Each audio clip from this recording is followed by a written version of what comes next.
Let's bring Johnson Rayella back in now because, Johns, you've had a very busy week at the To Hell with Drowning Climate Conference. Tell me about it. Look, Talia, I'm not going to lie, conferences don't really excite me, but this was different.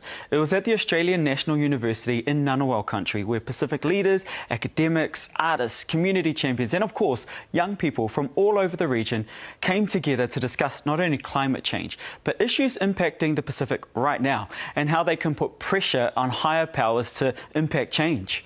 And it's so important to hear from Pacific voices tell their own story. Johnson, what was your big takeaway from the conference apart from that T-shirt and tote bag? Look, I was really inspired by the power, passion and impact of young people and artists who want to ensure that their voices are not only heard, but also valued in the way that, like you said, we tell our stories on Pacific issues, but also that va or space given by elders to allow this to happen. So let's take a look at it now. If we don't do anything, who's going to do for our communities? It won't cost you a thing to listen. Young people need to find their voice on the table and be seated there with the elders as well. Losing our land is not an option. At the end of the day, it's our human rights that is at stake. I love the energy of young people. As a Pacific elder, it's my responsibility to make sure that I listen to what they have to say and to help them to consider how they're going to plan the future. I've got more than 20 grandchildren, and it is about them. It's about all the grandchildren that we need to do this for. Yes, climate change is a big drawcard for the To Hell with Drowning conference, but I spoke with conference organiser Professor Katarina Tewa around what else is on the agenda this week.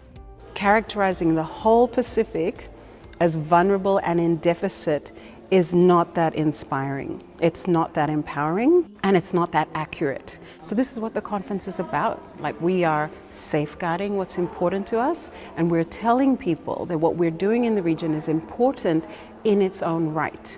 We're not just here for geopolitical dramas.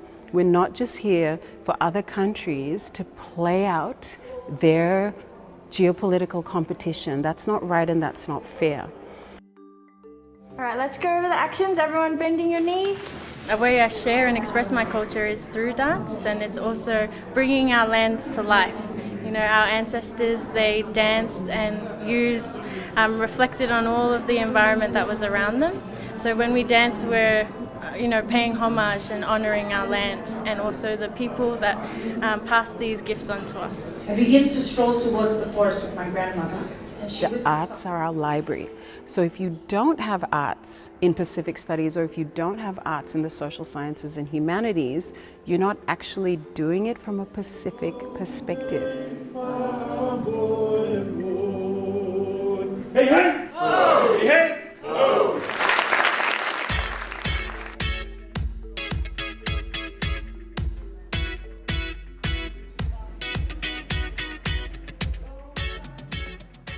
Security in the Pacific was also discussed this week, and the Pacific Elders released a statement expressing their concern around the AUKUS deal with Australia, the UK and the US around nuclear submarines. Now, I spoke to Dame Meg Taylor and also former President of Kiribati, Anotia Tong, around their concern, and here's what they had to say.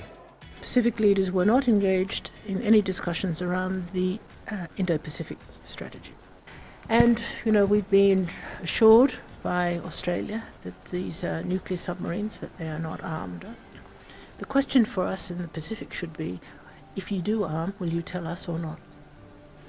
And if you won't tell us, then we will assume that they are. But it was an issue that's been raised. We're not blind, we're not deaf, we hear and we see what's happening and we ask the questions. So we were never really an important consideration in all of this. True engagement with Pacific communities or consultation with Pacific communities is quite often not done enough, not done right, or quite simply not done at all. So I put the question to attendees here around how outsiders can better engage with Pacific communities, and here's what they said. Because I was born during a cyclone season on 21st March 1990. So I think the outside communities have an important role ensuring that they do justice to the narrative shared by our communities. We've seen a lot of media coming into our countries to take a lot of stories, but they don't ever come back after to see what and how our communities are doing after every disaster. It's in communities, it's in families, it's amongst the youth, young people. So if the level of engagement is at a very senior, high, hierarchical level, then you're missing like 90% of the story. We're very kind and calm people. And you will always feel the spirit as we speak to you. We will invite you into our homes and we will give you, you don't have to ask, but if you would listen to what we have to provide. But it starts with a conversation. I am pretty fed up with a lot of the COP conferences because, there's the negotiations going on in one room and everybody else is talking to themselves, and we sort of wonder, other people actually listening to what we want. I am a proud Pacific woman, a product and custodian of Oceania, and I can... When I say to you, if you lose your home, what do you lose? I lose everything. I feel like my land is my power source, and even with living away from the homelands, every time I return back to Samoa, I get power and I get energy and I get motivation and empowerment to keep going. And without my land, I lose all of that power. Losing our home is losing our identity, losing our culture, losing our, relationship within the ancestors. Although we are on the front line, we're all affected differently, so that should be enough, What is it that you want to tell your children in the future when they ask, were you aware? Did you do anything? You would want to say, I did try.